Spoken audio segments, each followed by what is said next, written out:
সুপ্রিয় দর্শক মণ্ডলী, ফ্রন্টলাইন দেখার আমন্ত্রণ জানাচ্ছি আপনাদের সবাইকে।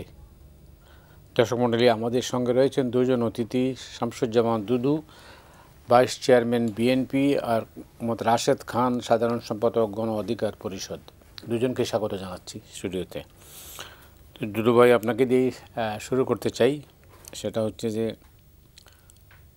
এই মুহূর্তে তো রাজনীতি, অর্থনীতি সব মিলে একটা, তারপরে বিশ্ব পরিস্থিতিও আছে, উপমহাদেশের একটা যুদ্ধ পরিস্থিতিও কয়েকদিন আগে শেষ হলো যুদ্ধবিরতির মধ্য দিয়ে। যাই হোক, এই অবস্থায় বাংলাদেশের রাজনীতি বা অর্থনীতি কেমন দেখছেন আপনি? জি মতো ভাই, আপনাকে ধন্যবাদ, রাশেদকে শুভেচ্ছা। আসলে বাংলাদেশের গত বছরের জুলাই আগস্টের যে গণঅভ্যুত্থান, স্বৈরাচারের পতন, এই আন্দোলনটা সুদীর্ঘ রাজনৈতিক সংগ্রাম বা লড়াই। যেমন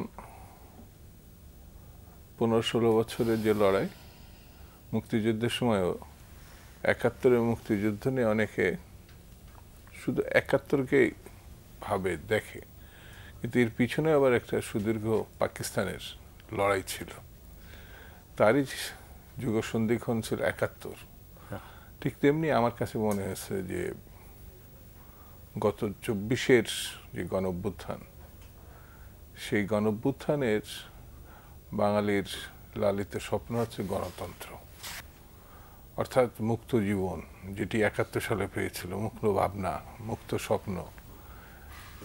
71 পরবর্তীতে যেমন সেটা হোঁচট খেয়েছিল, এখন আমার কাছে মনে হচ্ছে রাজনীতিটা যেভাবে গতিময় হওয়ার দরকার ছিল, স্বাচ্ছন্দ্যে রাজনৈতিক দল, নেতা কর্মীরা চলতে ফিরতে পারত, হয়তো আক্ষরিক অর্থে তারা চলতে ফিরতে পারছে, কিন্তু একটা হতাশার মধ্যে, স্বপ্ন কি বিসর্জন দিতে হবে, স্বপ্ন কি ধরাছোঁয়ার বাইরে চলে যাবে, অর্থাৎ জনগণের ভোটাধিকার ফিরিয়ে দিব, জনগণ তার পছন্দের প্রার্থী দলকে নির্বাচিত করবে এবং জনগণের সরকার প্রতিষ্ঠিত হবে, যেটি দীর্ঘকাল প্রতারিত হয়েছে। অর্থাৎ নির্বাচনের নামে একটা তামাশা হয়েছে, জালিয়াতি হয়েছে, যেটা আপনি নিজেও জানেন।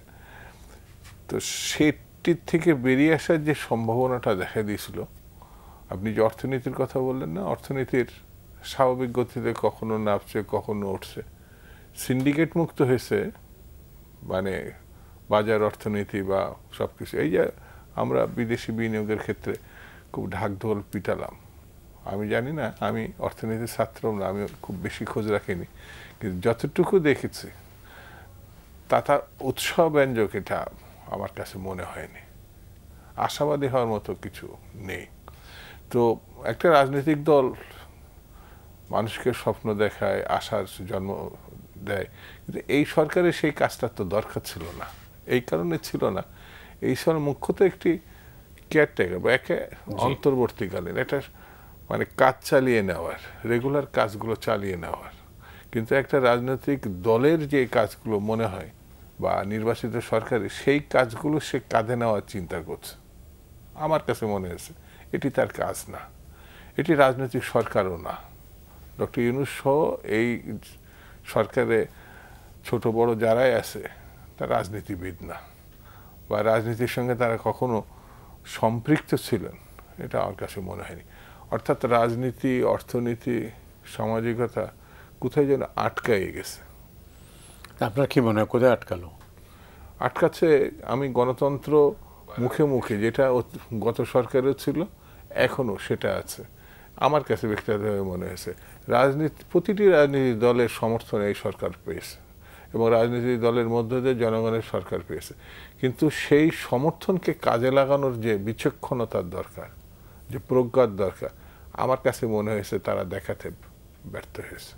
অর্থাৎ নির্বাচিত একটি সরকার তার পদক্ষেপগুলো তারা নিতে পারে নাই। নির্বাচিত ভোটার বা নির্বাচিত পরিস্থিতি, নির্বাচনের পরিস্থিতি সৃষ্টি একেবারে পুরোপুরিভাবে তারা মানে ব্যর্থ হয়েছে। রাশেদ খানের কাছ থেকে আমরা জানতে চাচ্ছিলাম, যেটা বিশেষ করে বাংলাদেশের রাজনীতি নিয়ে, যেটা দুদু ভাইকে প্রশ্ন করেছিলাম যে এই মুহূর্তে তিনি কি দেখছেন।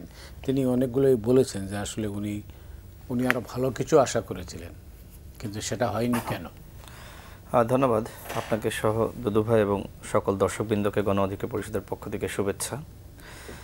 আমরাও আসলে সরকারের কাছ থেকে যে ধরনের প্রত্যাশা করেছিলাম সেই প্রত্যাশা আসলে পূরণ হচ্ছে না। আগামীতে কি হবে সেটি একটি সম্ভাবনা, সেটি এই মুহূর্তে বলা যাচ্ছে না। বাট সরকারের গত 9 মাসের যে অর্জন সেটি আসলে আমার কাছে ভালো মনে হচ্ছে না।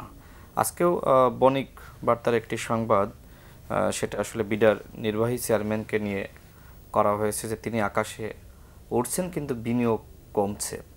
দেখেন, চীনের সরকারের আমন্ত্রণে আমি চীনে গিয়েছিলাম।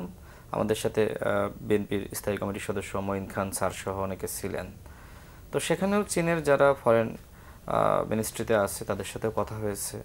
এছাড়া বাংলাদেশে যখন বিভিন্ন আপনার আন্তর্জাতিক এজেন্সি বা বিভিন্ন এম্বাসির সাথে বৈঠক হয়, বোঝার চেষ্টা করি আসলে তাদের দেশ থেকে বিনিয়োগ বাংলাদেশে আসবে কি না। তো এই বিষয়ে আমি প্রায় মাসখানেক আগে একটি লেখা প্রকাশ করেছিলাম আমার ফেসবুক পেজে। তো সেখানে আমি উল্লেখ করেছিলাম, দেখেন এই পরিস্থিতিতে কেউ ঝুঁকি নিয়ে আসলে বিনিয়োগ করতে চায় না। তো অনেকে আসলে যারা আবেগী তারা জিনিসটা বুঝতে পারেনি। তারা মনে করছে যে এত ভালো প্রেজেন্টেশন, এত মিষ্টি কথা, হ্যাঁ, বিদেশিরা মুগ্ধ, বাংলাদেশের জনগণ মুগ্ধ, আর বিনিয়োগ আসবে না। তো বিষয়টা হয়ে গেছে, আমরা ওই যে ডেস্টিনি দেখেছি না, যে মানুষকে অনেক সুন্দর সুন্দর মিষ্টি মধুর কথা বলতো, কিন্তু কাজের তো কাজ নাই। তো এখন এই বিডার চেয়ারম্যানের যে কার্যক্রম, আমার কাছে আসলে সেটাই মনে হচ্ছে। আজকেও যে নিউজ, সেখানে 2023-24 অর্থ বছরে 9 মাসে এফডিআই যেটা ফরেন ডিরেক্ট ইনভেস্টমেন্ট, সেটা 26% কমেছে। এছাড়া মূলধন যন্ত্রপাতি আমদানি, এটার ঋণপত্র যে নিষ্পত্তি, অর্থাৎ এই আমদানিটা প্রায় 28.68% কমেছে। তার মানে যে গল্প আসলে মানুষকে শোনানো হচ্ছিল সেই গল্প আসলে আমার কাছে সঠিক মনে হয়নি। এখন তো এই অবস্থা, সামনে তো আরও ইলেকশন কেন্দ্রিক আন্দোলনটা হবে, বাংলাদেশ আরও বেশি অস্থিতিশীল হবে, কারণ সরকার আসলে রাজনৈতিক দলগুলোকে আস্থায় নিতে পারে নাই। আমরা দেখেছি যে সরকারের সাথে সংশ্লিষ্ট পার্টিরা যখন আসলে যমুনা ঘেরাও করে আন্দোলন করে, তখন অন্যরা তো সুযোগটা পেয়ে যায়। আমরা তো এই যে আওয়ামী লীগ নিষিদ্ধের আন্দোলনে দেখলাম যে আন্দোলনটা শাহবাগ কেন্দ্রিক না হয়ে, আন্দোলনটা প্রেস ক্লাব কেন্দ্রিক না হয়ে, যেখানে 144 ধারা অর্থাৎ ডিএমপির নিষেধাজ্ঞা ছিল, সেখানে কিন্তু গিয়ে বসে পড়লো এবং যমুনা ঘেরাও করলো। তো এর পরবর্তীতে যখন ইলেকশনের প্রশ্ন আসবে, বিএনপি কি তখন প্রেস ক্লাবে আন্দোলন করবে? সরকার যদি আসলে বিএনপির কথা বা গণ অধিকার পরিষদের কথা বা জামাত ইসলাম বলেন, ইসলামী আন্দোলন বলেন, যতগুলো দল আছে, যার যে দাবি দেওয়া আছে, সরকার যদি না শোনে, তো মানুষের তো সেই অভ্যাসটা হয়ে গেল যে কেউ দেখিয়ে দিল যে যমুনা ঘেরাও করা। আর যে বিষয় দেখেন, সরকার তো আসলে বিভিন্ন বিষয়ে মানুষকে যে প্রতিশ্রুতি দিচ্ছে সেটার আসলে সরকার পূরণ করতে পারছে না। যেমন রমজানের সময় আমরা দেখলাম যে হ্যাঁ, নিত্যপণ্যের দাম কম ছিল, ওই সময় ঈদ যাত্রায় আসলে সমস্যা হয়নি। কিন্তু এখনকার যে যাত্রা, রাস্তাঘাটে ট্রাফিক সমস্যা, এখানে খুঁড়ে রেখেছে, এইখানে কাদা, এখানে বালু, এত এত সমস্যা। দ্বিতীয়ত বাজারে তো আগুন লেগেছে, প্রত্যেকটা জিনিসের দাম, মাছ, মাংস, সবজি, মশলা, সব কিছু কিন্তু আকাশ চুম্বি। এছাড়া আরও কিছু সমস্যা আমরা লক্ষ্য করছি যে মানবিক করিডোর নিয়ে হঠাৎ করে একটা সংকট আলোচনা শুরু হলো, এবং রোহিঙ্গা বলা হলো যে 1,80,000 রোহিঙ্গা ফেরত পাঠানো হচ্ছে, খুব কনফিডেন্টলি বলা হলো। এরপরে আমরা দেখলাম উল্টো 1,80,000 রোহিঙ্গা বাংলাদেশে এসেছে। চট্টগ্রাম বন্দর বাংলাদেশের অনেক কোম্পানি তারা কিন্তু নিতে চায়, কিন্তু আমরা লক্ষ্য করছি এই বন্দর আসলে একটি মার্কিন ভিত্তিক দুবাই কোম্পানিকে দেওয়ার একটি চক্রান্ত চলছে। তো এই যে স্বাধীনতা, সার্বভৌমত্ব আসলে কোন পথে যাচ্ছে আমরা বুঝতেছি না। একদিকে আমাদের যিনি পররাষ্ট্র উপদেষ্টা রয়েছেন, তিনি বলেন যে আমাদের সবকিছু ওকে, মানবিক করিডোর আমরা করছি। অন্যদিকে আবার প্রেস সচিব এসে অন্য কথা বলেন, আবার রোহিঙ্গা বিষয়ক যিনি হাই রিপ্রেজেন্টেটিভ আছে তিনি আরেক কথা বলেন। আসলে আমরা গোলক ধাঁধার মধ্যে রয়েছি, সরকারের কথা কাজের মধ্যে কোনো কিছু আমরা মিল পাচ্ছি না। আরেকটি বিষয় সেটি হলো, দেখেন একটি সরকার আমার কাছে মনে হয়, যেটি ভাই বললেন যে যা প্রত্যাশা করেছিলাম সেটি আসলে পাচ্ছি না। আনলিমিটেড কি কোনো কিছু আপনার চলে নাকি? আমাদের জীবনেরও একটা লিমিট আছে, হয় 80-70 বছরের ভিতরে আমরা মারা যাই। তো এই সরকার আনলিমিটেড চলতে চাচ্ছে। সরকার দায়িত্ব নেওয়ার পরে তো তার 3 মাসের, 6 মাসের, 9 মাসের, 1 বছরের একটা প্ল্যান দিতে পারতো, কিন্তু এখনো পর্যন্ত আমরা জানি না। সরকার বলছে যে ইলেকশনটা এই বছরের ডিসেম্বরের মধ্যে অথবা আগামী বছরের জুনের মধ্যে হতে পারে, হবে এটা বলে নাই, হতে পারে। তো হতে পারে, এটা তো না হইতে পারে। আমরা তো সরকার অনেক কথার মধ্যে আসলে তো আমরা দেখছি যে এক কথা বলেছে, সেটি কিন্তু হয়নি। যেমন আমরা দেখেছি যে আপনার এই যে ফরেন ইনভেস্টমেন্টের কথা একরকম বললো, হইলো না তো। তো এরকম রোহিঙ্গা নিয়ে এক ইস্যু আনলো সামনে যে রোহিঙ্গা ফেরত যাচ্ছে, সেটা তো হইলো না। তো সরকারকে আমরা এই মুহূর্তে, আমার কাছে মনে হয় না যে সরকারকে আর বিশ্বাস করা কঠিন, বরং সরকারকে চোখে চোখ রাখাটাই আসলে উত্তম। যেমন অর্থনৈতিক অবস্থা আমি মনে করি আগের থেকে খারাপ হয়েছে, রাজনৈতিক পরিস্থিতি অস্থিতিশীল ডে বাই ডে আরও হবে, নির্বাচন নিয়ে ধোঁয়াশা তৈরি হয়েছে। দেখেন, এই উপদেষ্টারা শুধুমাত্র উন্নয়নের কথা বলছে, কিন্তু সরকারের প্রথম এবং প্রধান দায়িত্ব কি ছিল? গণহত্যার বিচারে গুরুত্ব দেওয়া। 9 মাসে আপনি তো খুব বেশি আওয়ামী লীগের যারা অপরাধী ছিল তাদেরকে গ্রেপ্তার করতে পারেননি। 28 অক্টোবরে বিএনপি সহ আমাদের উপর যে দমনপীড়ন হলো, এরপরে বিএনপি, জামাত বা ভিন্ন মতের বা গণ অধিকার পরিষদ যারা বিরোধী শক্তি ছিল, তাদের 32,000 নেতাকর্মীকে গ্রেপ্তার করা হলো মাত্র 2 থেকে 3 সপ্তাহের মধ্যে। আওয়ামী লীগের এই যে এতদিন 9 মাস অতিবাহিত হয়েছে, আওয়ামী লীগের জেলায়, পাড়া, মহল্লায় আমরা সব জায়গায় অপরাধী দেখেছি, এখনও তো সব মিলে 5,000 অপরাধীকে তারা গ্রেপ্তার করতে পারেনি। বরং আমার কাছে তথ্য রয়েছে যে এই উপদেষ্টাদের কেউ কেউ রিফাইন্ড আওয়ামী লীগ গঠনের সাথে জড়িত ছিল, সেই তথ্য প্রকাশিত হয়ে গেছে। এছাড়া এই উপদেষ্টাদের 2 জন উপদেষ্টা 3 জন ডামি এমপির জামিন করিয়েছে। আমার নিজ জেলা, আমার সদর, সেখানকার আওয়ামী লীগের একজন এমপিকে জামিন করিয়েছে। তো হাইকোর্ট থেকে জামিন দিত না, রাষ্ট্রপক্ষ হয়তো বাধা দিত, যে কারণে নিম্ন আদালত থেকে জামিন করিয়েছে। তো সরকারের মূল কাজ ছিল আওয়ামী লীগের সন্ত্রাসীদেরকে ধরা, গণহত্যার বিচার করা এবং রাষ্ট্র সংস্কার ঐক্যমতের ভিত্তিতে করা, একটা জুলাই সনদ তৈরি করা। দেখেন, আমরা কিন্তু দলগুলো আমরা মতামত দিয়ে দিয়েছি, কিন্তু সরকার যেভাবে দ্রুত সময়ের মধ্যে রাষ্ট্র সংস্কার করতে পারত, আমার মনে হচ্ছে যে সরকারের অনাগ্রহ রয়েছে। আর নির্বাচন নিয়ে কথা বললে সরকারের মুখটা কালা হয়ে যায়, ফ্যাকাশে হয়ে যায়। অনেক ধন্যবাদ দুদু ভাই। মানে রাশেদ কিন্তু অনেকগুলো বিষয় সামনে নিয়ে আসছেন। আমি যেটা কি হচ্ছে যে সরকার কেন রাজনৈতিক দলগুলো কি আস্থা বা বিশ্বাস করতে পারছে না, কেন? যেটা রাশেদ বলেছেন। না না, রাশেদ অনেকগুলো যৌক্তিক কথাই সে উপস্থাপন করেছে তার মতো করে, সে তার ভাষায়। কেন বিশ্বাস করতে পারছেন এই জায়গাটায় আমার কাছে মনে হচ্ছে এই সরকার হচ্ছে ঠিক রাজনৈতিক সরকার না, এটা একটা এনজিও বা ব্যবসায়িক দৃষ্টিভঙ্গি, যারা কোনোভাবে রাষ্ট্র পরিচালনায় কখনো কোনো কালে ছিল না এবং থাকবে এই ধরনের ভাবনার মধ্যে তারা ছিল না। একটা ঘটনার প্রেক্ষিতে, একটা অবস্থার প্রেক্ষিতে আমরাই তাদেরকে ডেকে এনেছি। ডক্টর মোহাম্মদ ইউনূস ব্যক্তিগতভাবে আমি তাকে পছন্দ করি, অনেকেই করে। তিনি 2-4 জন ব্যক্তির মধ্যে একজন যা দেশে এবং সারা বিশ্বে ভালো মানুষ হিসাবে, দক্ষ মানুষ হিসাবে পরিচিতি লাভ করেছে। তা আমার কাছে মনে হয়েছে নানান বিবেচনায় তার কাছ থেকে ভালো কিছু আমরা পাবো, এই জন্যে 1/11-এর পরেও তাকে চয়েস করা হয়েছিল, কিন্তু যে কোনো কারণে হোক তিনি এই দায়িত্বটা নেন নাই। কিন্তু এখন এই জিনিসটা আস্তে আস্তে কেউ কেউ ব্যাখ্যা করছে, ফিকে হয়ে যাচ্ছে, ব্যাখ্যা করছে এরকম যে তিনি বোধহয় বেশি দিন থাকতে চাচ্ছেন। তার ঘনিষ্ঠ মহল থেকে বলছে সে কিছু একটা করতে চায়। সোশ্যাল মিডিয়াও এক ধরনের গল্প ছড়িয়ে দেওয়া হয়েছে, ইনি এই কাজগুলো ইতিমধ্যে করে ফেলেছে। যখন জিনিসপত্রের দাম একটু কমেছে, হ্যাঁ তিনি দক্ষ, যখন বেড়েছে তখন আর এই মহলটা আর খুঁজে পাওয়া যাচ্ছে না। তার মূল কাজটা কি আমার কাছে যেটা মনে হয়েছে, তিনি অনেকগুলো সংস্কারের কথা সামনে নিয়ে এনেছেন। 9 মাসের ভিতরে অনেক কিছু হতে পারে, কিন্তু এখন এই 9 মাসে বিশ্লেষণ করলে এতটাই হতাশ হতে হবে যা মানে বলে শেষ করা খুব কঠিন। অনেক মা তো গর্ভধারণ এই 9 মাসে একটা শিশুরও জন্ম দিয়ে দেয়, তো সেই প্রত্যাশা আমি তার কাছে করছি না। কিন্তু নির্বাচনের সামান্য একটি ঘোষণা, যেটি বাংলাদেশের জন্য সবথেকে গুরুত্বপূর্ণ, সব রাজনৈতিক দল তাকে সমর্থন করছে, তার সঙ্গে আলোচনা করছে, কিন্তু তিনি ফিডব্যাক দিতে একেবারে পুরোপুরি মানে ব্যর্থ হয়েছেন, যেটা রাশেদ নিজেই উল্লেখ করেছে। হতে পারে, মানে এই হতে পারে তো কোনো সিদ্ধান্ত না।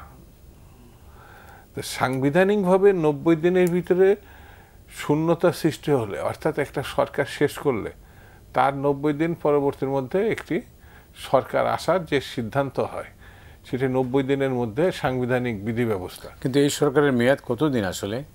এই জায়গাটাই তো হচ্ছে, এই সরকার দাবি করছে এটা সাংবিধানিক সরকার, সংবিধানের আওতায় সে শপথ নিয়েছে। তো সংবিধানের আওতায় যদি সে শপথ নিয়ে থাকে তাহলে সংবিধান অনুযায়ী তাকে চলতে হবে। সেটা হচ্ছে 90 দিনের ভিতরে নির্বাচন হতে পারতো, যেটা আমরা চিফ জাস্টিস সাবেক 91 সালের যে নির্বাচন আমরা দেখেছি, উনি মানে দেখবেন যে তাৎক্ষণিক এসে আপনি ধরেন প্রিন্ট মিডিয়ার সাংবাদিক বিচক্ষণ ব্যক্তি, এটা আমার থেকে আপনি আরো ভালো জানেন, জাস্টিস হাবিবুর রহমানের কথা, জাস্টিস হাবিবুর রহমানের, তিনি কিন্তু মনে করছিলেন যে এই ডিক্লারেশন বাতিলের যে ক্ষমতা সরকারের কাছে, তাৎক্ষণিকভাবে পত্রিকা বন্ধ করে দেওয়া, এই যে জুলুম, এটা জুলুম মনে করছেন, বাতিল করে দিচ্ছে। এই সরকারে আমাদের একটা পণ্ডিততুল্য, আমাদের সহকর্মী বলবো, ঢাকা ইউনিভার্সিটির শিক্ষক, পণ্ডিততুল্য ব্যক্তিত্ব ডক্টর আসিফ নজরুল সাহেব ক্ষমতায়, আইন উপদেষ্টা। তো মানে কি বলবো এটাকে, ডিজিটাল আইনে তো মানুষ শুধু ক্ষতিগ্রস্ত হয় নাই, অপমানিত হয়েছে, জুলুমের শিকার হয়েছে, সেটি তিনি 9 মাসেও কোনো সিদ্ধান্ত নিতে ব্যর্থ হয়েছেন। এই যা ছিল তাই সেই অবস্থায় আছে। সেই কারণে আমি বলবো ও খুব ভালো ব্যাখ্যা দিয়েছে এখানে বিনিয়োগের ক্ষেত্রে। কোনো দেশ, আমারই যদি কিছু টাকা থাকে, আমি যদি একটা ছোটোখাটো দোকানদারিও করার চিন্তা করি, তাহলে বুঝবো যে এই মহল্লা, এই মোড়ে আমার এই দোকান দেওয়া ঠিক হবে কিনা, অর্থাৎ আমি থাকতে পারবো কিনা, এটা তো আমি দেখবো। আর আমার কোটি কোটি টাকা বা ডলার এখানে ইনভেস্ট করবে, বিদেশ থেকে আসবে, তারা কি কিছু জানবে না, কিছু শুনবে না। তো ডক্টর ইউনূস সাহেবের কাছে আমার কাছে মনে হয়েছে তিনি প্রত্যাশা জাগিয়ে প্রত্যাশা আবার নিজেই ধ্বংস করে দিয়েছেন। কখনো কখনো মানুষ শুধু মনে করেন, আমারও মনে হয় যে তিনি কি আদতে ক্ষমতা ছাড়তে চাচ্ছেন, তিনি কি আদতে গণতন্ত্রের দিকে যাচ্ছেন, তিনি কি আদতে এই সংশয়টা আপনার মধ্যে কেন হচ্ছে যে তিনি প্রায় 9 মাসে পড়া অবস্থায় একটা রোডম্যাপ ঘোষণা করতে পারেননি। মানে অবস্থাটা এরকম যে ছেলে বড় হয়েছে বা মেয়ে বড় হয়েছে, পাত্র বা পাত্রী খালি দেখেই যাচ্ছে আমি বিভিন্ন জায়গায়। তো গ্রামগঞ্জে হলে তো আর ঢুকতে দেবে না বাড়িতে 9 মাসে, যদি পাত্র আমি নষ্ট দেখে ফেলি। তো ওনার এই 9 মাসের মধ্যে এতদিন আছে, দিনটা উনি বলতে পারলেন না, মাসটা বলতে পারলেন না স্পষ্ট করে। এটা একটা ভালো কথা বলছেন, বলতে চান কিনা। এখন ওই চান কিনা এই জায়গায় এসে মানুষের সন্দেহ দেখা দিয়েছে যে আদতে তিনি নির্বাচন করবেন কিনা। আমরা গত সরকারের সময় একটা ভালো নির্বাচনের জন্য এক বিএনপিতেই মানে প্রায় 5,500 গুম হয়েছে, খুন হয়েছে, নিখোঁজ হয়েছে, প্রায় 60 লক্ষ এদেশে মামলা, মানে আসামি 60 লক্ষ। আমার দল সহ, আমার দলে হয়তো বেশি যেহেতু বড় দল, 2.5 লক্ষ মামলা। কিসের জন্যে?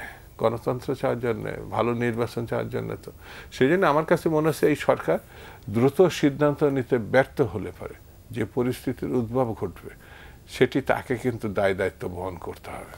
ওয়েল, অনেক ধন্যবাদ আপনাকে। রাশেদ, আপনার সামনে অনেকগুলো প্রশ্ন, তো এর মধ্যে আমি একটা জিনিস আপনার অপিনিয়ন জানতে চাচ্ছিলাম। মানুষের মধ্যে একটা এক ধরনের আতঙ্ক আছে মব কালচার নিয়ে। আপনারা লক্ষ্য করেছেন যে অনেক সিদ্ধান্তই কিন্তু মব কালচারের মধ্যে দিয়েই হচ্ছে। সেই জন্য কোনো ওই যে রাজনৈতিক দলগুলো অনেকেই অনেক কথাই, বা এই যে দুদুভাই যেটা ইঙ্গিত করলেন, মানে অনেক কিছুই তো বলাও যাচ্ছে না। তো এটা এই পরিস্থিতির জন্য তো গণ অভ্যুত্থান হয় নাই নাকি?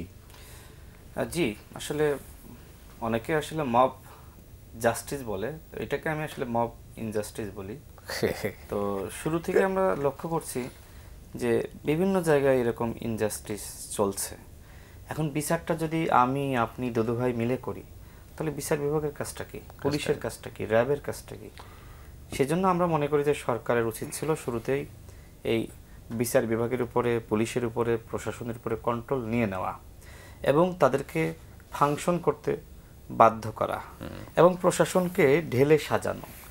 দেখেন, শুধুমাত্র হাসিনা পালিয়ে গেল বা হাসিনার কিছু সাঙ্গপাঙ্গ দেশ ছেড়েছে, কিন্তু হাসিনা যে 14-15 বছর ধরে একটি ফ্যাসিবাদতন্ত্র কায়েম করেছিল, সেটাকে আসলে ডক্টর মোহাম্মদ ইউনূস ভাঙতে পেরেছে। পাকিস্তান আমলের আমলা কামলাদের নিয়ে কিন্তু শেখ মুজিব দেশ চালাতে গিয়ে ব্যর্থ হয়েছে। ঠিক একইভাবে আমার কাছে মনে হচ্ছে যে ডক্টর মোহাম্মদ ইউনূস সেই একই পথে হাঁটছে। তিনি আওয়ামী আমলের দুর্বৃত্ত, সুবিধাভোগী এবং যারা এই সরাসরি ছাত্র জনতার বুকে গুলি চালিয়েছে, সেই পুলিশ প্রশাসন, নির্দেশদাতা, হর্তাকর্তা একই সাথে 14, 18, 24 সালের ডিসি এসপি যারা ছিল তাদেরকে বহাল তবিয়তে রেখে তিনি রাষ্ট্র সংস্কার করতে চাচ্ছেন। আর এই কারণে যেটি হচ্ছে যে আসলে পুলিশের মধ্যে 80% আওয়ামী পরিবারের, যেটা আইন উপদেষ্টা নিজেই বলেছেন, এটা আমাদের তথ্য না, তার তথ্য। তো এই পুলিশ কি আসলে কাজ করবে? আমরা যখন ঢাকা বিশ্ববিদ্যালয়ে পড়াশোনা করেছি আমরা দেখেছি ছাত্রলীগ না করলে এনএসআইতে ভেরিফিকেশনের চাকরি মিলে না। এসবি বলেন, অন্যান্য গোয়েন্দা সংস্থা বলেন, ডিজিএফআই বলেন, তো ওই গোয়েন্দা সংস্থা কি ফাংশন করবে? করবে না। তো যাদেরকে আসলে পানিশমেন্ট দেওয়া দরকার ছিল পানিশমেন্ট দেওয়া হয়নি, এবং এই কারণে আমরা যেটি শুনেছি বলা হচ্ছে যে প্রশাসনে বা পুলিশে ম্যাক্সিমামই তো জামাত বিএনপি বা এই ধরনের সমর্থক ঘরানার। তো যদি এখন আমরা এদেরকে সব বাদ দিয়ে দিই তাহলে তো এই পুলিশ বলেন, প্রশাসন বলেন, আমলারা, এরা তো সব জামাত বিএনপির হয়ে কাজ করবে, তাদের এজেন্ডা বাস্তবায়ন করবে। তো সেক্ষেত্রে আওয়ামী লীগের যারা ছিল তাদেরকে ভয় দেখিয়ে যতটুকু কাজ করানো যায়, এই যে একটা মোটিভেশন উপদেষ্টাদের মধ্যে চলে এসেছে, এই চলে আসার কারণে মূল সমস্যাটা তৈরি হয়েছে। এই সমস্যার অন্যতম একটি বড় সমস্যা হলো মব ইনজাস্টিস। দেখেন আপনার শাহবাগে গত পরশু দিন 20 থেকে 25 জন আহত নামধারী তারা সড়ক অবরোধ করে রাখলো সারাদিন, মানে সারাদিন সড়ক বন্ধ। তা আমি পুলিশের সাথে অবশ্যই কথা বলেছি, কারণ এদেরকে আমি চিনি। এরা আমাদের সংগঠনের একজন নেতা ফারুক হাসানের উপরে হামলা চালিয়েছিল শহীদ মিনারে, দাদু ভাই বা আপনারা হয়তো শুনেছেন। তো ওই সময় খুঁজতে গিয়ে দেখলাম যে একটা আহত নামধারী গ্রুপ, যারা আসলে জাতীয় চক্ষু বিজ্ঞান ইনস্টিটিউট, পিজি হাসপাতাল, ঢাকা মেডিকেল বা বিভিন্ন হাসপাতালে তারা রয়েছে, এদেরকে পরিকল্পিতভাবে একটা সিন্ডিকেট করে রাখা হয়েছে। উদ্দেশ্য কি? সরকার যখন একটা ঝামেলায় পড়বে, যখন নির্বাচনের দাবিটা আসবে, তখন এরা মাঠে নেমে বলবে আমাদের জুলাই সনদ চাই, গণহত্যার বিচারের আগে কিসের ইলেকশন, আমাদের পুনর্বাসন করো, অর্থাৎ একটা গ্যাঞ্জাম করার জন্যই এইরকম একটি গ্রুপ রেখে দেওয়া হয়েছে। এবং এরাই কিন্তু রাস্তায় নেমে কি করছে? সাংবাদিকদের উপর হামলা করছে, সাধারণ পথচারীকে যেতে দিচ্ছে না, হামলা করছে। সেই ভিডিও নিশ্চয়ই আপনি দেখেছেন। তো এইভাবে তো সরকার নিজেই মব ইনজাস্টিস তৈরি করছে। আরেকটি বিষয় দেখেন, আওয়ামী লীগের নিষিদ্ধের আন্দোলন বা তাদের সাংগঠনিক কার্যক্রম বন্ধের আন্দোলন তো আমরাও করেছি। বিএনপি বলছে যে সংগঠন হিসেবে আওয়ামী লীগের বিচার হতে হবে। প্রত্যেকটা দল যেমনিভাবে আওয়ামী মাফিয়া লুটেরাদের বিচার চাই, ওই সংগঠনেরই বিচার চাই। কিন্তু যেখানে 144 ধারা আপনি জারি করে রাখলেন, আমাকে তো যেতে দেননি।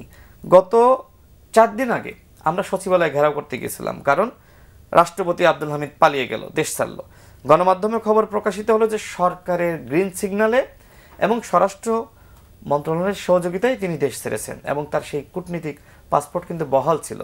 তো এর প্রতিবাদে আমরা যখন ঘেরাও করতে গেলাম আমাদেরকে থামিয়ে দেওয়া হলো। আমাদেরকে বলা হলো যে আপনারা যারা আন্দোলন করছেন, যারা সরকার রয়েছে, সব তো আপনারা দেশকে অস্থিতিশীল করা যাবে না। ঠিক আছে, আমরা সুবোধ বালকের মতন কথা শুনলাম, কিন্তু যারা আপনাদের সাথে সম্পৃক্ত, যাদের মনোনীত এই উপদেষ্টা পরিষদ, সেই তারা তো আপনাদের কথা শুনলো না, যমুনা ঘেরাও করলো, হঠাৎ করে তারা আবার শাহবাগে চলে গেল। জনগণের কাছে প্রশ্ন যে তাহলে কি জামাতে ইসলাম আসলে এই আপনার শাহবাগের প্রতিশোধ নিল? এ ধরনের অনেক আলোচনা আছে, কারণ আমরা দেখেছি পরবর্তীতে। আপনি নিশ্চয়ই ওখানকার স্লোগানগুলো শুনেছেন? হ্যাঁ, অবশ্যই আমি শুনেছি, আমি সেই বিষয়ে আসবো। দেখেন যে এই যে আন্দোলনটা হলো, এই আন্দোলনের জামাতকে কিন্তু এনসিপি ডেকে এনেছে, ফোন করে, মিটিং করে, যে আপনারা আসেন। ইসলামী আন্দোলন বলেন, খেলাপথ মজলিস বলেন, বাংলাদেশ খেলাপথ মজলিস বলেন, হেফাজত ইসলাম বলেন, বা অন্যান্য দল, কয়েকটা দল গিয়েছে। আমাদেরকেও ডেকেছিল, আমরা যাইনি। বিএনপিকেও ডেকেছিল, বিএনপি যায়নি, কারণ বিএনপি তারা নানান বড় একটা দল, তাদের হয়তো স্ট্র্যাটেজি, তারা যায়নি। আমরা আমাদের মতন আমরা প্রেস ক্লাবে আন্দোলন করেছি। কিন্তু পরবর্তীতে আমরা দেখলাম যাদেরকে আপনি ডেকে আনলেন তাদেরকে আবার আপনি রাজাকার তকমা দিচ্ছেন, তাদের দায় নেবেন না। ওইখানে গোলাম আজমের বাংলায় আপনার আওয়ামী লীগের ঠায়নায় স্লোগান এসেছে। এমনকি এই অভিযোগ এনসিপির নেতারা করছে যে জাতীয় সঙ্গীত গাইতে বাধা দেওয়া হয়েছে, কিন্তু তারা বলছে না কারা বাধা দিয়েছে। তো যেই বাধা দিক না কেন, দায়িত্ব আপনাকে নিতে হবে, কারণ এই মুভমেন্টটা আপনি তৈরি করেছেন, তো আপনি দায় নেবেন না কেন?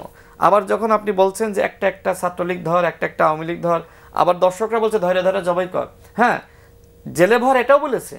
কিন্তু যেহেতু মুভমেন্টটা আপনার তৈরি, দায়িত্ব আপনার নিতে হবে। অবশ্যই। তো আমি সর্বশেষ যেটি বলবো, দেখেন বাংলাদেশে আমরা অনেকগুলো দেখছি একের পর এক মানে অস্থিতিশীল অবস্থা, গ্রামগঞ্জ, পাড়া মহল্লায়। ডক্টর মোহাম্মদ ইউনূস স্যার যদি অভ্যুত্থানের পরে শুরুতেই একটি আপনার মানে জাতির উদ্দেশ্যে একটি বক্তব্য দিতেন, যে তোমরা ছাত্ররা আন্দোলন করেছো, যুবকরা আন্দোলন করেছো, এখন সবাইকে পড়ার টেবিলে ফিরতে হবে।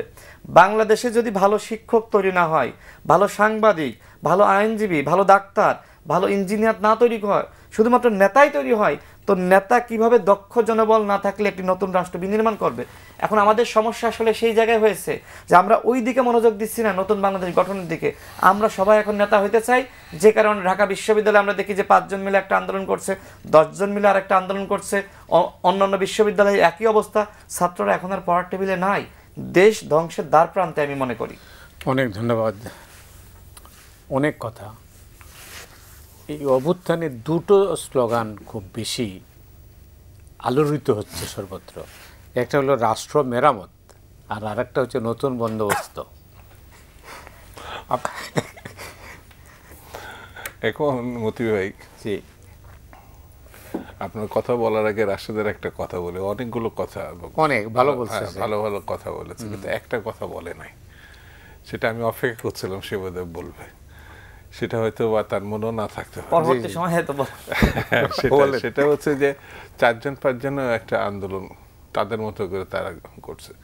যেমন ছাত্রদের শিক্ষা ব্যবস্থাটা, আমার মানে আন্দোলন তো আপনিও ছাত্র রাজনীতি করছেন, আমরাও করছি, কিন্তু এইরকম ভয়ঙ্কর একটা জায়গায় তাদেরকে দিয়ে মানে রাজনৈতিক দল গঠন করা, তাদেরকে ইন্টারমিডিয়েটের ছেলে, আমি দেখলাম পত্রিকাতে দেখলাম যে রেলওয়ে বোর্ডের সে মেম্বার, পরামর্শক, কি ভয়ঙ্কর একটা পরিস্থিতি। ইন্টারমিডিয়েট একটা ছেলে যে আপনার একারে ক্লাসরুমে থাকার কথা, যারা গবেষণা করা, যারা পিএইচডি করবে, যারা মাস্টার্স করবে, অনার্স করবে, কেউ নেই। ঢাকা ইউনিভার্সিটি গেলে খুব মর্মান্তিক অবস্থা, খোঁজ খবর নিলে ওই যে ও যেটা বললো, ভালো জনশক্তি এই জায়গা থেকে তো উৎপাদন হয়। ছাত্র রাজনীতি যারা করছে সবাই কি ছাত্র জাতীয় রাজনীতিতে এসছে? না, সবাই আসে নাই। তার বড় অংশটাই দেখা যাবে সচিবালয়ে গেছে, মানে পাকিস্তান আমলও তাই। যারা কেউ মেডিকেলে গিয়ে ডাক্তার হয়েছে, পেশাজীবী হয়ে বিভিন্ন রকম সাংবাদিক হয়েছে, লেখক, বুদ্ধিজীবী হয়েছে, কিন্তু এখন একটা মনে হয়েছে যেন সরকার। সেই জন্য বছর রাশেদ সব কথা বলেও এখন প্রবণতা হচ্ছে একটা রাজনৈতিক দল করতে হবে। এটা প্রতিদিনই একটা নতুন রাজনৈতিক দল প্রতিদিনই হচ্ছে, মানে আজকেও বোধহয় একটা হয়েছে রিপাবলিকান পার্টি, বোধহয় রিপাবলিকান পার্টি। তো এখন যে জায়গায় এসে আমরা দাঁড়াইছি, আমার কাছে যেটা ব্যক্তিগতভাবে মনে হয় যে সুকৌশলের রাজনীতি এবং রাজনীতিবিদ যারা দেশটাকে পরিচালনা করবে, তাদেরকে দেখবেন খুব পরিকল্পিতভাবে নির্বাচনের কথা বললে, গণতন্ত্রের কথা বললে, মানে বিশেষত সোশ্যাল মিডিয়াতে এমনভাবে তাদেরকে অ্যাটাক করা হচ্ছে, মানে একটা মানে লেবাস দেওয়া হচ্ছে, যেটি পরিচিতি দেওয়া হচ্ছে, এটা খুব ভয়ঙ্কর। এত ভয়াবহ আমার কাছে মনে হয় এর আগে কখনো ছিল না। এই যে আপনার যে ও যেটা ব্যাখ্যা দিল রাশেদ, ছাত্র আন্দোলন হবে না এটা তো আমি বলি না। একেবারে ব্যারিকেড ভেঙে নিয়েও আমরা অনেক সময় অতীতে দেখা গেছে গুলি খাইছে, কিন্তু ব্যারিকেড ভেঙে টেঙে সামনে গেছে। আর এখন যমুনায় মানুষ ইনভাইট করে তাদেরকে দাঁড় করানো হচ্ছে। আরও লক্ষ্য করছেন কিনা আমি জানি না, 1 ঘন্টা মানে নোটিশ দেওয়া হয়েছে, 1 ঘন্টার মধ্যে এটা করতে হবে। আমার কাছে মনে হচ্ছে ওখান থেকে বলা, অর্থাৎ যমুনার থেকে বলা হচ্ছে এই কথা বলা হোক, আর তারা মন্ত্রী মানে উপদেষ্টা মন্ত্রীরা বসে পড়লেন। আওয়ামী লীগ নিষিদ্ধের ব্যাপারটাই কি? নিষিদ্ধ এটা গণঅভ্যুত্থানের মধ্য দিয়ে হয়ে গেছে, আমার কাছে যেটা মনে হয়েছে। সেটা আপনি 9 মাসে এসে আনুষ্ঠানিক করলেন। আপনার যে সময় নির্বাচনের কথা হচ্ছে, করিডোরের প্রসঙ্গ নিয়ে আসলেন। আপনি ইলেকশন করলে তো বোঝা যেত। এখন যে কথাটা বিভিন্ন জায়গায় মানে চাওয়ার হচ্ছে, আপনি আওয়ামী লীগকে নিষিদ্ধ করছেন, নির্বাচন যত ভালোই করেন না কেন। আমি নিশ্চিত ও রাশেদ গিয়ে ইলেকশন করলো, আওয়ামী লীগ প্রার্থী থাকলো, সে পরাজিত হচ্ছে একে নিশ্চিতভাবে, তার জামানত হারাতো। আমি নিজে 96-এ মানে যখন ইলেকশন করছি, জামাত আমার বিরুদ্ধে প্রার্থী, আওয়ামী লীগ আমার বিরুদ্ধে প্রার্থী, সব দলে প্রার্থী। আমি শুধু জিতি নাই, রেকর্ড পরিমাণ ভোটে জিতছে। তো আমার কাছে মনে হয়েছে যে এখন মানে এইটিকে পরিস্থিতির মূল জিনিসটাকে চোখ ঘোরানোর জন্যে, কারণ 2-3 মাস আগেও কিন্তু ডক্টর ইউনূস সাহেব বলেছেন এটার কোনো মানে প্রয়োজন তিনি অনুভব করছেন না, মানে নিষিদ্ধ করার ব্যাপার। এখন যে জায়গায় এসে দাঁড়াইছে, মূল সাবজেক্টটা থেকে আমরা অন্য দিকে নিয়ে যাচ্ছি মানুষের যে প্রবণতা, এটা কেন জানি ডক্টর মোহাম্মদ ইউনূস অন্য কিছু করতে চাচ্ছেন, এই ধরনের মানুষের ভিতরে একটা আলোচনা বা চিন্তা তৈরি হয়েছে। সেই জন্য এটা খুব আমাদের জন্য ভালো কিছু বয়ে নিয়ে আসবে না আগামী দিনে, যদি আমরা এই জায়গা থেকে না সরি। এই জায়গার মানে একটা ভালো নির্বাচনের জন্য প্রস্তুতি না নেই, অর্থাৎ রাষ্ট্র মেরামতটা গেল কোথায়? এটা আমি ইচ্ছা করেই চাচ্ছিলাম না যে আপনি ওই মেরামতের প্রসঙ্গ, এগুলো এখন একটা কথা বাতকে বাত হয়ে দাঁড়াইছে। ওই যে নতুন বন্দোবস্ত, মানে এখন ওই বন্দোবস্তকে এখন যারা স্লোগান দিচ্ছে, আপনি এই বাংলাদেশের আপনি লক্ষ লক্ষ মানুষ মুক্তিযোদ্ধা আত্মহতি শহীদ হয়েছে, আপনি যে স্লোগানের মানে দিছেন, এরপরে তো মরে যাওয়া, আমরা এইসব শোনার পর আমার কাছে মনে হয়েছে যে এইটার জন্য কি আল্লাহ বাঁচায় রাখছিল নাকি আমাদের। কি ভয়ঙ্কর! এমন একটা পরিবার আপনি বাংলাদেশে পাবেন না যারা রক্ত দেয় নাই, যারা এই দেশটা গঠনের জন্য। সেই দেশে মানে যে সরকার আসছিল স্বাধীনতা হওয়া, সে ব্যর্থ হতে পারে, কিন্তু রাষ্ট্র তো ব্যর্থ হয় নাই। আপনি রাষ্ট্রকে আপনি কোন জায়গায় নিয়ে যাচ্ছেন, সেইটাকে যে স্লোগান দিচ্ছেন, সরকারের উচিত আন্দোলন কাটছে, যেটা রাষ্ট্র খুব ভালোভাবে ব্যাখ্যা করছে, এর দায় তাদেরকে নিতে হবে, সেই এর কোনো ভিন্ন পথ নেই। অনেক ধন্যবাদ রাশেদ। আমাদের আসলে গন্তব্যটা কোথায়? আমাদের গন্তব্য তো আসলে একটি নতুন গণতান্ত্রিক বাংলাদেশ গঠন করা। তো এখন মনে হচ্ছে যে গণতন্ত্রের জন্য যে আন্দোলনটা, সেই গণতান্ত্রিক শব্দ চয়ন আর করা যাচ্ছে না, কারণ গণতন্ত্রের জন্য তো নির্বাচন দরকার। সেই নির্বাচন নিয়ে কথা বলতে গেলে নানান ধরনের মানে অপবাদ দেওয়া হচ্ছে। দুদুভাই যেটি বললেন যে মনে হচ্ছে যে এটা একটা অপরাধ হয়ে দাঁড়িয়েছে। দেখেন, এই যে গণ অভ্যুত্থান হলো কেন? হাসিনা যদি সঠিকভাবে নির্বাচন দিত, বা 24-এর ইলেকশনে বিএনপি বা আমরা বা জামাত অংশ নিত, বা একটি নির্বাচন হতো, যেমনই হোক না কেন, হয়তো বিএনপি কিছু আসন পেলো, আমরা কিছু, বা আওয়ামী লীগ পাশ করলো, তারপরেও কি আসলে গণ অভ্যুত্থান হতো না। আর রাজনৈতিক দলগুলো তো আসলে সবসময় এই সংগ্রাম বা ত্যাগের পরিচয়টা দিয়েছে, স্যাক্রিফাইস করেছে। নির্বাচনে তো দুদুভাই চাইলে তো ওই যে শাহজাহান অমরের মতো চলে যেতে পারতেন না, জাননি তো। তার মানে তাদের সংগ্রাম রয়েছে, তাদের সেই ত্যাগ রয়েছে। কিন্তু এখন মনে হচ্ছে যে তাদেরকে ভিলেন বানানো হচ্ছে। এখন নির্বাচনের কথা বললেই, রোডম্যাপের কথা বললেই, রোডম্যাপ মানে কি? আপনার রাষ্ট্র সংস্কারের অংশই তো রোডম্যাপ। আপনি একটি রাষ্ট্র সংস্কার করতে চান, তা আপনার পরিকল্পনা আপনি দিবেন না।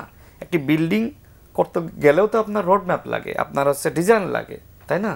তো এই সরকারের আসলে কোনো ডিজাইন নাই। এই কারণে আমার কাছে মনে হচ্ছে যে আমরা অনিশ্চিত গন্তব্যের পথে আসলে হাঁটছি।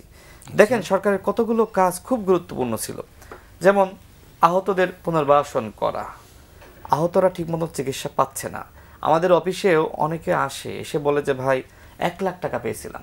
আপনি একটি জুলাই ফাউন্ডেশন গঠন করলেন, যার মূল কাজ ছিল আহতদের পুনর্বাসন, শহীদদের তালিকা তৈরি করা, শহীদ পরিবারকে ক্ষতিপূরণ দেওয়া, অথচ সেখানকার 2 জন গুরুত্বপূর্ণ ব্যক্তি পদত্যাগ করলো। সার্জিস সাহেবের কাছে আহতদের পুনর্বাসন, শহীদের তালিকা তৈরি, ক্ষতিপূরণের থেকে রাজনৈতিক দল গঠন মুখ্য উদ্দেশ্য হলো। এরপরে আমরা দেখলাম যে শহীদ মুগ্ধের ভাই স্নিগ্ধ পদত্যাগ করলো। তারা যে পদত্যাগ করলো, এর আগে কি তাদের কাজের জবাবদিহিতা দিয়েছে? কতটুকু কাজ তারা করেছে? একজন মাত্র ব্যক্তি পদত্যাগ করেন নাই, এইখান থেকে, এই ফাউন্ডেশন থেকে, ডক্টর মোহাম্মদ ইউনূস স্যার। সামনে যদি তিনি পদত্যাগ করেন তখন, মানে আমি ওই ফাউন্ডেশনের কথা বলছি। এই যে একটি ফাউন্ডেশন, যেখানে আপনার কত কোটি টাকা সেখানে এসেছে, কত টাকা খরচ হয়েছে, তার কোনো জবাবদিহিতা, স্বচ্ছতা নাই। অনেক শহীদ পরিবার আমাদের সাথে সাক্ষাতে আসে, কথা বলে যে ভাই আমার ছেলেটা জীবন দিল, এ তো আয় রোজগার করতো, আমরা তো এখন খুব কষ্টে রয়েছে।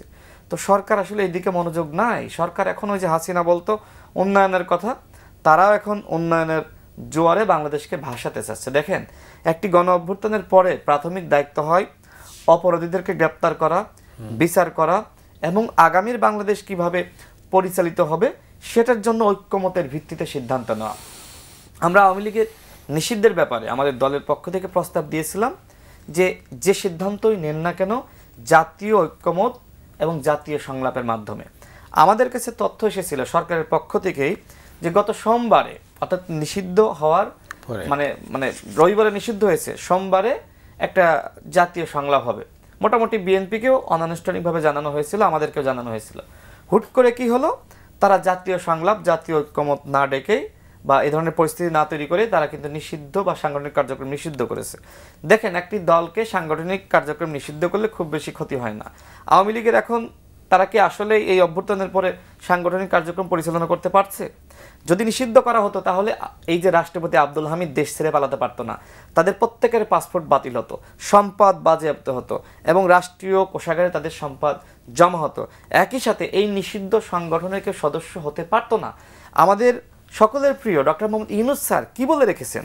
তিনি বলেছেন যে আওয়ামী লীগ নির্বাচনে অংশ নিবে কি নিবে না সেটি আওয়ামী লীগের দলীয় সিদ্ধান্ত।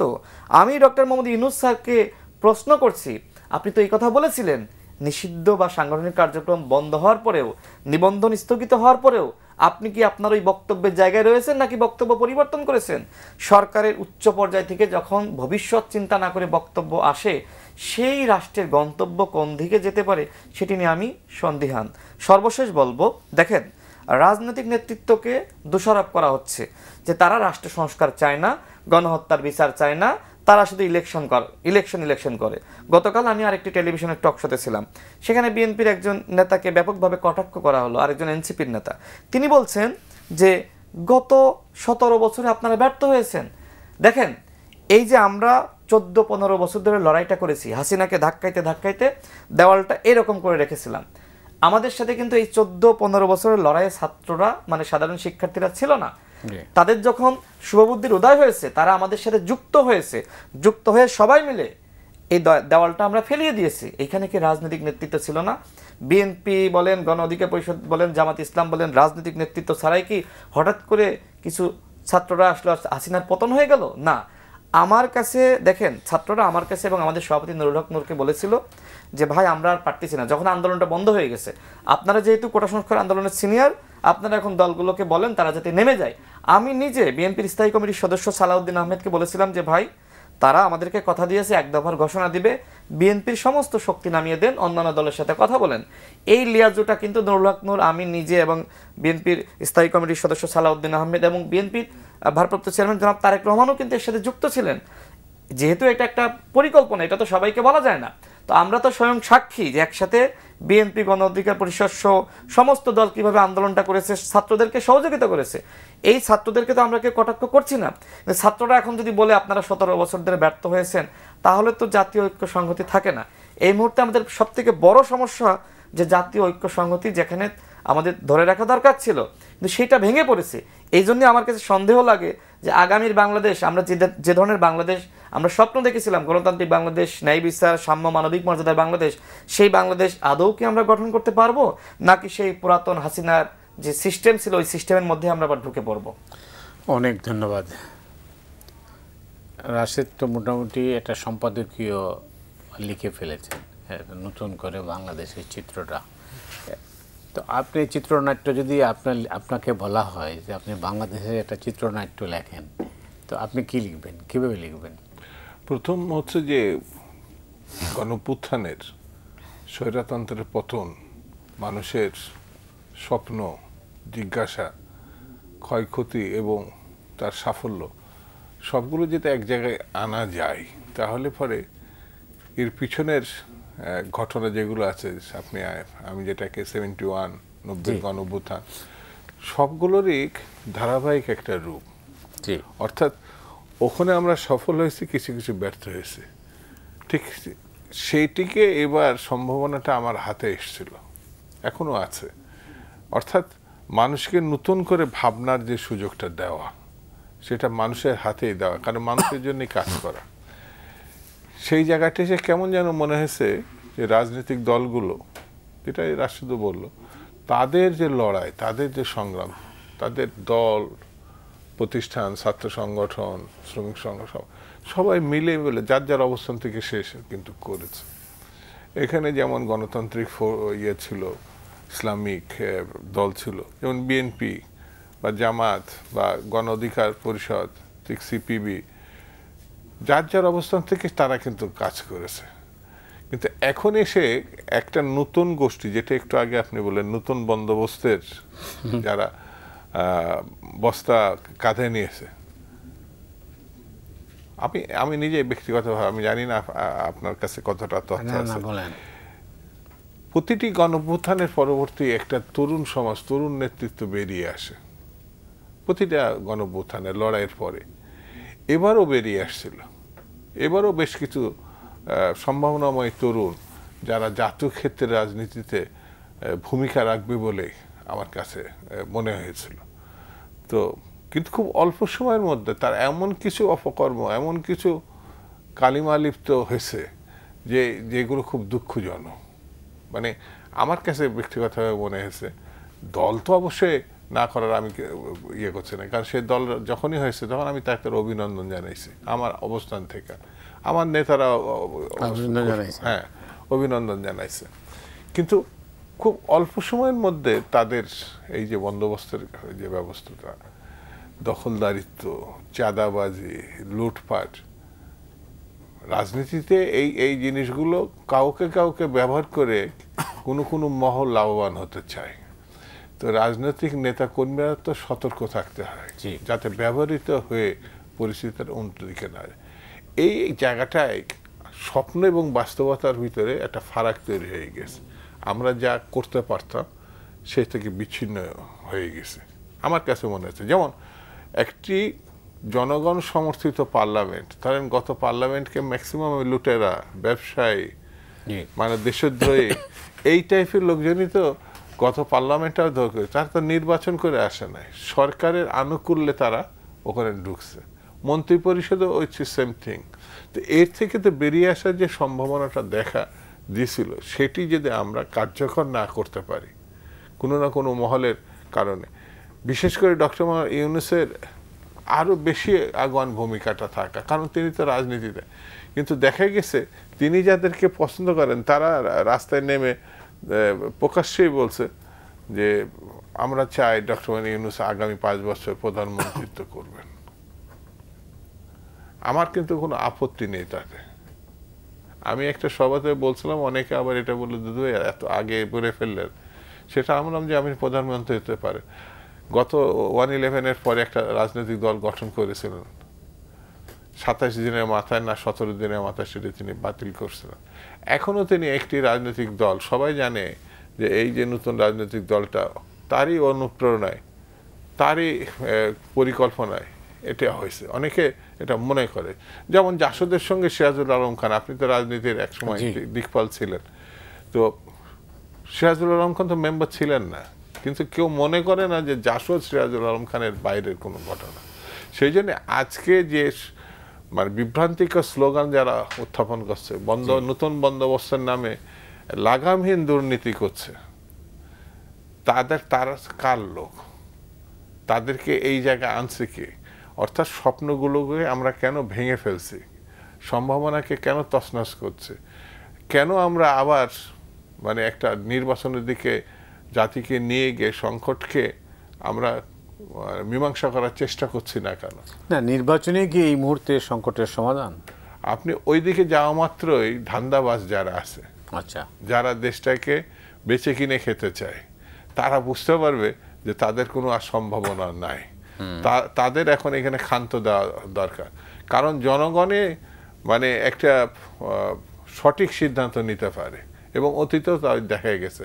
আমরা যাদেরকে মানুষই মনে করি নাই, গত সময় দেখেছি ওই জমিদার বা ধনাঢ্য ব্যক্তিরা কিভাবে ধরাশায়ী হয়েছে। ভবিষ্যতেও আমার মনে হয় যে ছেলেটিকে আমরা গুরুত্বের মধ্যে আনছি না, সেই দেখা যাবে আপনার নির্বাচিত হয়ে পার্লামেন্টে গেছে। সেই জন্যে নির্বাচন আমার কাছে মনে হয়েছে মানুষকে পথ দেখায়, একটি স্বপ্নকে বাস্তবে রূপ দেওয়ার একটা সম্ভাবনা তৈরি করে, এটা আমার কাছে মনে হয়। অনেক ধন্যবাদ আপনাকে দুদু ভাই। রাশেদ, শেষ হয়েও তো হইল না, তো কি হবে শেষ পর্যন্ত? না, সেটা আসলে সবকিছুরই তো শেষ থাকতে হয়। সুতরাং এই সরকারের শেষ হবে, তবে সেটি অনাকাঙ্ক্ষিতভাবে ফখরুদ্দিন মঈনুদ্দিনের মতন আন্দোলন করে শেষ হোক সেটি আমরা চাই না। কারণ আমরা সবাই মিলে গণ অভ্যুত্থান করেছি। হয়তো এই উপদেষ্টা পরিষদে যারা আছে তাদের অধিকাংশই কখনোই আন্দোলন সংগ্রামে ছিল না, কখনোই আসলে হাসিনাকে কখনো স্বৈরাচার বলেনি, এটি সত্য। কিন্তু তারপরেও রাষ্ট্র মেরামত করার জন্য এনসিপির যারা নেতা, ওই সময়কার বৈষম্যের নেতারা তাদেরকে বসিয়েছে, আমরা মেনে নিয়েছি। কারণ রাজনৈতিক দলগুলো ওই সময় আসলে ক্যাচাল লাগাতে চায়নি, বিরোধ সৃষ্টি করতে চায়নি। কিন্তু তাদের কাছে আমাদের যে প্রত্যাশা ছিল, অন্তত সরকারের মেয়াদ কতদিন হবে, কি কাজ করবে, নির্বাচন নিয়ে তাদের ভাবনা কি, তারা সব আলোচনা করে নির্বাচনকে বাইরে রেখে। কিন্তু এত সংস্কার, এত পরিবর্তন কেন? নির্বাচনের জন্য বাংলাদেশে যদি একটি অবাধ সুষ্ঠু নিরপেক্ষ নির্বাচনের ব্যবস্থা থাকতো বা থাকে, এই বাংলাদেশ কখনোই স্বৈরাচারের কবলে পড়বে না। দেখেন, এই সরকার দায়িত্ব নেওয়ার পরে বলল, প্রত্যেকটা উপদেষ্টা বলল যে এই মন্ত্রণালয়ের যারা কর্মকর্তা ছিল তাদের প্রত্যেকের হিসাব 1 মাসের মধ্যে দিতে হবে। 9 মাস অতিবাহিত হয়েছে। আমি যদি 8 মাস ধরি, 8 মাসে এখনো পর্যন্ত কোনো মিনিস্ট্রি হিসাব দেয়নি। আমরা দেখেছি 2 জন উপদেষ্টার পিএসএ দুর্নীতি গণমাধ্যমে খবর প্রকাশিত হয়েছে। ওই মিনিস্ট্রি এখনো পর্যন্ত তারা কোনো তদন্ত কমিটি গঠন করে নাই। আমরা আরেকজন উপদেষ্টার যিনি পিও ছিল তার দুর্নীতি নিয়ে আমরা শুনলাম দুদক আপনার তদন্ত করছে, কিন্তু প্রত্যেকটা মিনিস্ট্রির দায়িত্ব একটি কমিটি গঠন করা এবং তদন্ত করা। ডিসি নিয়োগ নিয়ে কেলেঙ্কারির কথা আমরা প্রত্যেকে জানি। একজন এনসিপির নেতা গাজী সালাউদ্দিন তানভীরের বিরুদ্ধে অভিযোগটা আসলো, দেখেন দীর্ঘদিন ধরে গণমাধ্যমে অভিযোগ আসলো, আমরা করলাম, এরপরে এখনো পর্যন্ত কার্যকরী কোনো পদক্ষেপ গ্রহণ করা হয়নি। প্রাথমিকভাবে তাকে অ্যারেস্ট করা দরকার ছিল না? আপনি যদি অভিযুক্তকে জেলের বাইরে রেখে আপনি তদন্ত করেন, সে তো ওই তদন্ত প্রভাবিত করতে পারে। এছাড়া আমরা আরও দেখেছি যে সরকার আসলে এই ধরনের নানান ধরনের কথা দিয়ে আসলে কথা রাখতে পারেনি। তো এখন নির্বাচন নিয়ে যে স্বপ্ন আমাদেরকে দেখিয়েছে ডিসেম্বরের মধ্যে বা জুনের মধ্যে, আমার কাছে মনে হচ্ছে যে বাংলাদেশে সামনে একটি সংকট ঘনীভূত। কি হবে আমরা নিজেরাও বুঝতেছি না। হয়তো আমার কাছে মনে হয় যে হয়তো সামনে আরেকটা আন্দোলন করা লাগতে পারে। দেখেন, ডক্টর মোহাম্মদ ইউনূস একজন পারফেক্ট ব্যক্তি, আমরা কেউ অস্বীকার করি না। সম্ভবত আপনার সাথেই তার আপনাকে একটি সাক্ষাৎকার দিয়েছিলেন। তখন আমি যতদূর শুনেছি আপনাকে সহ আপনার নুরুল কবির সাহেবকেও একটি সাক্ষাৎকার দিয়েছিল। তো সামগ্রিকভাবে তার একটি বক্তব্য আমি শুনেছিলাম। তিনি বলেছিলেন যে তাড়াহুড়া করে যথেষ্ট যোগ্য ব্যক্তিদের মাধ্যমে উপদেষ্টা পরিষদ গঠন করতে পারেনি। তো ঠিক আছে, আমি ওই সময় মনে করেছিলাম যে সরকার হয়তো সর্বোচ্চ 6 মাস থাকবে, তো যারা আসছে তারা একটি নির্বাচনের আয়োজন করবে। কিন্তু যে উপদেষ্টা পরিষদ যোগ্য না, ডক্টর মোহাম্মদ ইউনূস নিজে স্বীকার করলেন, সেই উপদেষ্টা পরিষদ এবং এই অল্প সংখ্যক মানুষ নিয়ে তিনি 2 বছর 1.5 বছর কিভাবে চালাতে চান? তার মানে রাষ্ট্র সংস্কার যদি সরকার করতে আসলেই সরকারের আগ্রহ থাকতো, তাহলে উপদেষ্টা পরিষদের সবার আগে সংস্কার করা দরকার ছিল। অনেক ধন্যবাদ আপনাকে দুদু ভাই। আপনি জানেন যে এই ভূখণ্ডের মানুষ বারবারই স্বপ্ন দেখে, বারবার হুচট খায়, এবার কী হবে জানি না। তবে হাতে সময় নেই, এখানে শেষ করতে হচ্ছে। অনেক অনেক ধন্যবাদ আপনাকে। ধন্যবাদ রাশেদ আপনাকেও। দর্শক, আপনারা যারা অনুষ্ঠানটা দেখলেন আপনাদের সবাইকে ধন্যবাদ জানিয়ে আজকের মতো এখানে বিদায় চাইছি।